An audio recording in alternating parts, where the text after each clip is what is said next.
Friend જો અમે દર્શન કરવા જઈએ છીએ, તમને પણ દર્શન કરાવીશ, તમે જરા વિડીયોમાં બને રહેજો. પછી કમ્પ્લીટ હતા, પછી જેવા ગાડી બેવાની તૈયારી કરી એવું જ નીકળી ગયું ચપ્પલ નીચે સ્વલ ઉખડી ગયું ને એ ઉખડી ગયું ચપ્પલ. હેલો ફ્રેન્ડ, જય શ્રી કૃષ્ણ. ફ્રેન્ડ આજે છે ને અમે અમારા કડીમાં એક મંદિર છે, મહાદેવનું મંદિર, એ ઓગળ મહાદેવ મંદિર તરીકે ઓળખાય છે, તો ત્યાં અમે આજે દર્શન કરવા જઈએ છીએ. ફ્રેન્ડ તમને જણાવી નાખું, લગભગ મારા પપ્પા રહ્યા ને જ્યારે મારો જન્મ નતો થયો તો એની પહેલાના મારા પપ્પા ત્યાં દરરોજ દર્શન કરવા જતા હતા. તો ફ્રેન્ડ તમે વિડીયોમાં બને રહેજો, હું તમને મંદિરના દર્શન કરાવીશ. એ મંદિર તમે દેખજો, બહુ જૂનામાં જૂનું છે કહીએ તો કડીમાં, તે પણ હું તમને બતાવીશ કઈ જગ્યાએ આવેલું છે, પણ હું તમને કહીશ, તમે વિડીયોમાં બને રહેજો. ફ્રેન્ડ તમે જોઈ શકો છો કોણ કોણ આવે છે. તો જો ઋત્વી આવે છે, મારી મમ્મી અને વિવાસે કેટલા સરસ કપડાં પહેર્યા હતા તમે જોઈ શકો છો, નાનો શર્ટ અને પેન્ટ, અને જીનલ પણ આવે છે. તો ફ્રેન્ડ તમે વિડીયોમાં બને રહેજો. ફ્રેન્ડ હવે અમે ઘરેથી નીકળીએ છીએ, લગભગ 7-1 વાગ્યા હતા. જો મીનાક્ષી પણ આવી હતી, તમે જોઈ શકો છો.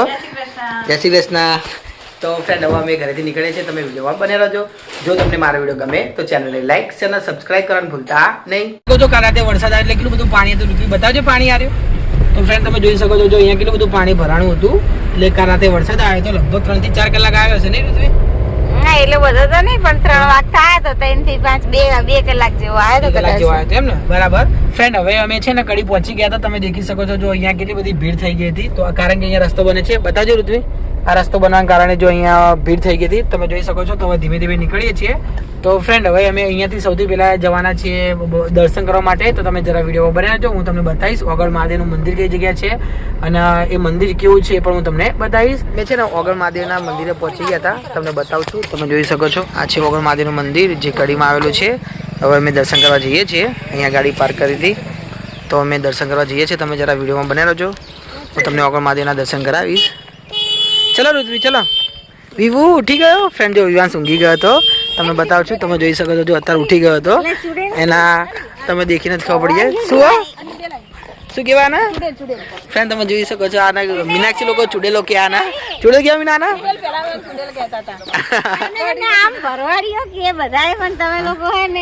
ચુડેલ. ફ્રેન્ડ જો આનું નામ ચુડેલ પાડ્યું હતું, તમે જોઈ શકો છો. જો કેવી જાય છે આ રહી મીનાક્ષ. તું આગે કેટલા વર્ષે આવી ત્યાં મંદિરે? 12 મહિને આવી, પોર આવી હતી તો હું આવી. એવું એમ ને? આવવાની તો વગર ના તો પોકાર હતો તો આવું જ પડ્યું. એવું એમ ને? બરાબર. તો ફ્રેન્ડ તમે સાંભળ્યું, અમે અહીંયા લગભગ 12 કે 2 વર્ષે આવ્યા હતા. એટલે તમે જોઈ શકો છો આ મંદિર છે. તમને આ ઓગળ મહાદેવના દર્શન કરાવીશ. મારા પપ્પા અહીંયા દરરોજ દર્શન કરાવતા હતા. નહીં મીના તું આવતી હતી ને પપ્પા સાથે? આખો મહિનો હું સવારે આવતી, 6 વાગે આરતી થાય 6 મહિનામાં. બરાબર. તું ને પપ્પા બી આવતા? હા, ચાલતા આવતા. બરાબર. જો ફ્રેન્ડ વિવાસ કેવો દેખે છે, આનું મોઢું ખુલ્લું રાખીને. એવું ઉઠી ગયા ભાઈ, મસ્તી કરતા હતા નહીં? ચલો હવે જીજે કરવા જઈએ. આ છે ઓગળ મહાદેવનું મંદિર, તમને અંદરથી દર્શન કરાવીશ. તમે દેખજો જરા. ફ્રેન્ડ તમને અંદરથી મંદિર બતાવું છું, તમે જોઈ શકો છો. તો જો આ વિવાંશ પણ આવે છે. જો સૌથી પહેલાં વિવાંશની એન્ટ્રી લઉં છું, કે ધીમે ધીમે આવે છે કારણ કે અબેલ ઉઠ્યો તો ઊંઘમાંથી, એટલે જો અંદરથી આ રીતનું મંદિર છે, તમે જોઈ શકો છો. આ ઓગળ મહાદેવનું મંદિર છે. અહીંયા મીનાક્ષી મેરો ભરાય નહીં આપણે? હા, મેરો ક્યારે ભરાય? સોમવારે મેરો ભરાય. દર સોમવારે કે શ્રાવણ મહિનાના? શ્રાવણ મહિના દર સોમવારે મેરો ભરાય. શ્રાવણ મહિના દર સોમવાર ભરાય એમ ને? સાંજે ભરાય. બરાબર. કેટલી ખાસી વસ્તી હોય? સાંજે પૂરો થઈ જાય. ખાસી વસ્તી આવે. પહેલા ખાસી વસ્તી આવતી, હવે તમે આવતા નહીં એટલે ખબર નહીં. એવું? પહેલા ખાસી વસ્તી આવતી, 10 વાગ્યા ઊંધી તો ભરાતો. ચખેડીઓ આવે, નાસ્તા આવે, એવું એમ? રમકડા આવે, બધું મસ્ત સરસ મેરો ભરાતો. બરાબર. તો ફ્રેન્ડ જો અમે દર્શન કરવા જઈએ છીએ, તમને પણ દર્શન કરાવીશ. તમે જરા વિડીયોમાં બને રહેજો. જો વિવાંશ સૌથી પહેલાં દર્શન કરે છે, તો સૌથી પહેલાં તમે ઓગળ મહાદેવના દર્શન કરી શકો છો. ફ્રેન્ડ જો આરે ઓગળ મહાદેવ છે. જય ઓગળ મહાદેવ. કેટલા સરસ શણગાર હતા, તમે જોઈ શકો છો. જો વિવાંશે દર્શન કરે છે. જો કજે વિવાંશ કરો, દર્શન કરો. ચલો દર્શન કરો. જે જે કરજો મમ્મી, જે જે કરો. જો જે જે કરે છે ફ્રેન્ડ, તમે જોઈ શકો છો. ચલો જે જે કરો. ફ્રેન્ડ હવે જો હું જળ ચડાવી દઉં છું. ફ્રેન્ડ તમને જણાવી નાખું છું, તમને ખબર જ હશે કે આપણે ઓગળ મહાદેવના મંદિરમાં સ્ત્રીઓ ક્યારે પણ જળ ના ચડાવે. એટલે ઋત્વી અને મીનાક્ષી અને મારા મમ્મી લોકો જળ ચડાવ્યું ન હતું, મેં એકલા ફક્ત જળ ચડાવ્યું હતું. તમે દેખી શકો છો. તો હું અહીંયા હવે જળ ચડાવતો હતો. તો ફ્રેન્ડ તમને મારો વિડીયો ગમે હોય તો ચેનલને લાઈક ચેનલ સબસ્ક્રાઈબ કરવાનું ભૂલતા નહીં. ફ્રેન્ડ તમને જણાવી નાખું, આ ઓગળ મહાદેવના મંદિરમાં પહેલી જ વાર મેં જળ ચડાવેલું હતું. પછી ફ્રેન્ડ મેં વિવાંશને પણ બોલાવ્યો હતો મારી જોડે, તમે દેખી શકો છો. તો વિવાંશ તો છે ને ઋત્વી સામું દેખતો હતો, તો પછી મેં ઈશારો કર્યો તો વિવાસ મારી જોડે આવી ગયો હતો. તો તમે દેખી શકો છો જો વિવાસને મેં પણ ઓગળ મહાદેવના દર્શન કરાવ્યા હતા છેક નજીકથી તમે દેખી શકો છો. તો જો વિવાસને હું મારા ખોરામાં બેસાડીને આ રીતે મેં દર્શન કરાવ્યા હતા. પહેલી જ વાર વિવાસે પણ આ રીતે દર્શન કર્યા હતા. ફ્રેન્ડ્સ તમને ફરીથી જણાવી નાખું છું કે આ કડીમાં બહુ જૂનામાં જૂનું મંદિર છે ઓગળ મહાદેવનું મંદિર. તમે કડીમાં ગમે ત્યારે આવો તો આના દર્શન કરજો. આમનો આસ્થાના શ્રદ્ધા બહુ છે. ફ્રેન્ડ જો અમે પ્રદક્ષિણા ફરીએ છીએ તમે જોઈ શકો છો. આ શેની જગ્યા હતી મીનાક્ષી કે નવું બન્યું હમણાં છે? આ નવું બની જાય. બરાબર. તો ફ્રેન્ડ જો અહીંયા આજુબાજુ આટલી જગ્યા પણ છે તમે જોઈ શકો છો. આ મંદિર છે જો અહીંયા કેટલો સરસ મહાદેવનો ફોટો પણ અહીંયા મૂકેલો તમને જોવા મળે છે. જો પાછળ પણ આ રીતનું મંદિર છે તમને બતાવું છું. જો અહીંયા પણ ગોગા મહારાજનો ફોટો છે. અહીંયા ઓમ લખેલો છે. કેટલું સરસ મંદિર દેખાય છે. આ પણ જાતે નગારો વાગે છે તમે જોઈ શકો છો. આ ઇલેક્ટ્રિક નગારો નહીં યાર ઋત્વી? ઇલેક્ટ્રિક નગારો જાતે વાગતો હશે ને? ફ્રેન્ડ તમે જોઈ શકો છો જો આ મોટર ઉપર હોય અહીંયા કશીક સ્વિચ હશે સ્વિચ દબાવો ને તો ઓટોમેટિક ચાલુ થઈ જતું હશે. એ રીતે નગારું છે. આ પણ વાગતો હશે ને ઘંટે? બરાબર. તો જો આ પણ ઘંટ વાગતો છે તમે જોઈ શકો છો. તમને ખબર કે મહાદેવને આપણે અડધો જ ફેરો ભરાય એટલા માટે જો અહીંયા વાકેલું હતું. અહીંયાથી પાછું જવું પડે એવું કંઈક નિયમ હોય છે. તો ફ્રેન્ડ તમે પણ ગમે ત્યારે કડી આવો તો તમે આ મહાદેવના દર્શન કરજો. આપણે મહાદેવની આસ્થા બહુ છે. મારો પપ્પા સૌથી પહેલાં દર્શન કરવા બહુ જ આવતા હતા. જો મારો વિવાહ શું કરે છે તમને બતાવું છું. એનું ઢોલ વગાડવાનું ચાલુ કરી દીધું હતું તમે જોઈ શકો છો. એ વિવાંશ ના વગાડે ચલો બેટા. હા એ તો જાતે વાગે એટલે બરાબર. ફ્રેન્ડ તમે જોઈ શકો છો જો એક નાનું મંદિર પણ અહીંયા હતું જય અઘોરીનાથ દાદા. જો અહીંયા ખાલી ઓમ જ લખેલો હતો તમે દેખી શકો છો. આ મહારાજનું મંદિર હશે ને યાર કદાચ? બરાબર.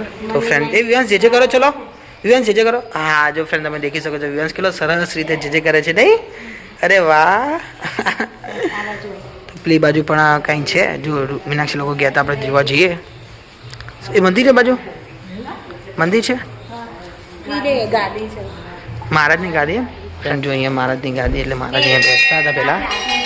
હાથ મૂક્યો માથે. બરાબર. જે કરવા જજે વિવાંશ જાન દાદી જે કરીએ. જો ફ્રેન્ડ વિવાંશ જે કરતા બતાવું છું. જો હે કેવી રીતે જે કરે છે. આ જો નમીને જે કરે છે. તો ફ્રેન્ડ અહીંયા છે ને એક ઝાડ પણ હતું. નેક્સ્ટ અહીંયા છે ને ઝાડ હતું આપણે પેલા ત્યાં ગયા હતા ને બોર હતું કે શું હતું? તું હતી કે ઋત્વી હતી? ઋત્વી હતી. તું હતી પેલું બોર લેવા ગયા હતા? મોટા બોર હતા. હા મોટા બોર હતા. નહીં ઋત્વી તું હતી ને બોર આપણે ખબર બોર લીધા હતા ક્યાંથી લીધા હતા? ફ્રેન્ડ જો અહીંયા એક તમને ઝાડ બતાવું છું બોરડી. જો તમે જોઈ શકો છો અહીંયા એક બોરડી છે. હા આ રી બોરડી તમે દેખી શકો છો. જો અહીંયા પણ કાળા કાળા આ તમે દેખી શકો છો. જો એક આ બીજું કંઈક છે ખબર નથી પડતી આ શું હો. એક અહીંયા બોરડી હતી ને આ બધું કોઈ કશક હતી હાલ તો દેખાતી નથી. જો તમે બતાવો છો કાળું કાળું શું છે કદાચ તમે ઓળખતા તમે ખાલી કોમેન્ટમાં જણાવશો. જો તમે જોઈ શકો છો કાળું કાળું કંઈક છે. જો આ રહ્યું આખું મહાદેવનું મંદિર છે. અહીંયા પણ જો આ પીપળે જો અહીંયા પણ કેટલાક લોકો પાણી ચડાવવા આવતા હોય છે તમે દેખી શકો છો. ફ્રેન્ડ જો અહીંયા એક નાના મહાદેવ બેસાડ્યા હતા. નામ લખ્યું હતું નાના મહાદેવ. આ છે નાના મહાદેવ. અહીંયા જો પેલા રહ્યા નાના મહાદેવ ત્યાં પણ અહીંયા સ્ત્રીઓનો જળ ચડાવવાનો હતો. ઉપર પુરુષો ચડાવી શકે છે. ફ્રેન્ડ તમને એક વાત કહેવાની રહી ગઈ હતી. આજે છે મીનાક્ષી જોડે થોડો કાંડ થઈ ગયો તો શું થયું તો આપણે મીનાક્ષી મોઢે સાંભળીએ. મીનાક્ષી શું થયું સવાર વહેલા સવાર પરમાં? ઘરે હું બે જોડી નવા ચપ્પલ કાઢ્યા. હા તો ભાઈ પહેલાના હતા ને પછી મને એમ થયું કે મારા ફેવરેટ નવા લાયેલા ઘેર મૂકીને આવી તો જૂના હતા ને એ પહેર્યા તો બધું એ ફેવરેટ ને એ પહેરીને જવું. બરાબર. તે પછી કમ્પ્લીટ હતા. પછી જેવા ગાડી બેવાની તૈયારી કરી એવું જ નીકળી ગયું ચપ્પલ નીચે સ્વલ ઉખડી ગયું નહીં? ઉખડી ગયું ચપ્પલ. તો જવાય ના. બરાબર. તું અમારા ઘરે હતી નહીં? ચંપલ છે તો ભાઈ જો ઋત્વીના પહેરી લાવી એમ ને? બરાબર. નવા ચપ્પલ જે લાવેલા ને એ પહેરવાના. જૂના ક્યારે ના પહેરે નહીં? જૂના નહીં પહેરવાના. એ વાત કરી. બહાર થયું હોય તો ક્યાં જવાનું? અહીંયા આવીને થયું હતું નહીં? એકલા આવીને થયું હતું? આટલી વહેલી કોણ દુકાન ખુલે? હા એ વાત ખરી. તો ફ્રેન્ડ તમે સાંભળ્યું મીનાક્ષી જોડે સૌથી વહેલા સવારમાં કાંડ થઈ ગયો. સારું કે ઘરે થયો તો અહીંયા રસ્તામાં નતો થયો નગર ચપ્પલ ક્યાંથી લાવતી. તો પછી ઋત્વિના ચપ્પલ પહેરી દીધા હતા. તો ફ્રેન્ડ જો વિવાંશ દેખે છે ચૂડેલને તમે જોઈ શકો છો. વિવાંશ આ શું આવ્યું જોજે અહીંયા શું આવ્યું કહું આવ્યું અહીંયા શું આવ્યું ઈ આવ્યું ઈ આવ્યું વિવાંશ યો કહું થાય આપણા પાટણમાં તો દેખવા જ નહીં મળતી નહીં આવું બધું કઈ હા બરાબર ચોય બે એ વ્યૂ જબરી આવી નહીં બે ફ્રેન્ડ તમે જોઈ શકો છો જો 1 અને 2 આવી હતી અહીંયા. તો ફ્રેન્ડ હવે અમે જઈએ છીએ. ફ્રેન્ડ તમને મારો વિડીયો ગમ્યો હોય તો ચેનલને લાઈક અને સબસ્ક્રાઈબ કરવાનું ભૂલતા નહીં. હું અહીંથી વિડીયો સમાપ્ત કરું છું. જય શ્રી કૃષ્ણ.